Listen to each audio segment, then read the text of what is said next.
The first debate for the Democrat presidential candidates is set for October 13th, and One American News has just conducted two new polls from a couple of critical early voting states. One America's David Espindle explains how leaning Democrats are faring in South Carolina and Iowa in this report.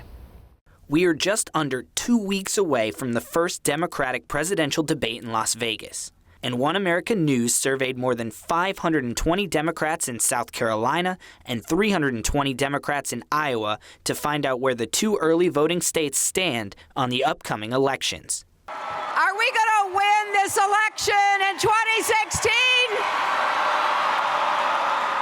Hillary Clinton supporters have reason to cheer as she has the lead in both states, but the races in Iowa and South Carolina appear to be shaping up very differently. We start in the Palmetto State, where the old guard seems to have a stronghold. Clinton, the former Secretary of State, has a massive lead with 50% of the total vote. Current Vice President Joe Biden scored 19% in our survey, despite not officially announcing a run for Commander-in-Chief. If you're going to run, you're running for a reason. You want the job for a reason.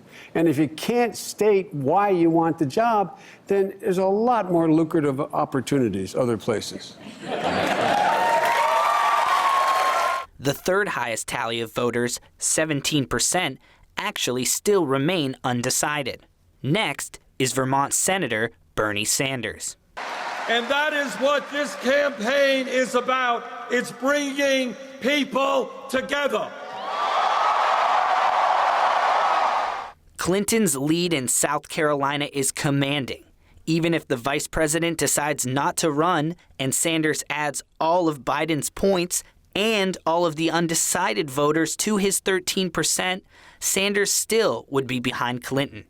But never say never. Remember, South Carolina is the place where back in 2008, a young senator from Illinois scored a resounding upset victory over then New York Senator Clinton and carried that momentum all the way to the White House. Yes, we can. Thank you, South Carolina. I love you. Now let's head over to Iowa, where Clinton remains ahead, but by a much narrower margin. She holds just under a 9-point edge over Sanders, who moves up to second place in the caucus voting state. Joe Biden comes in third, falling to 12%. 16% of Iowa voters remain undecided, a very similar result to what we saw in South Carolina. If Biden decides not to run, that would leave about 28 points up for grabs, and Sanders would need just under 3/4 of those unclaimed points to pass Clinton. Though such a big swing appears to be a daunting task, Sanders was able to gather 2,500 people at one of his latest rallies in Iowa, the largest crowd of any 2016 campaign event in the Hawkeye state. He has roughly 24 more events planned in Iowa leading up to the primary. Of course, we will likely see significant changes in the polls for the Democrat hopefuls, with the party's first debate scheduled for October 13th. And One American News will be in Las Vegas covering that event, as well as much more along the campaign trail as the race for the White House continues. David Espindle, One American News.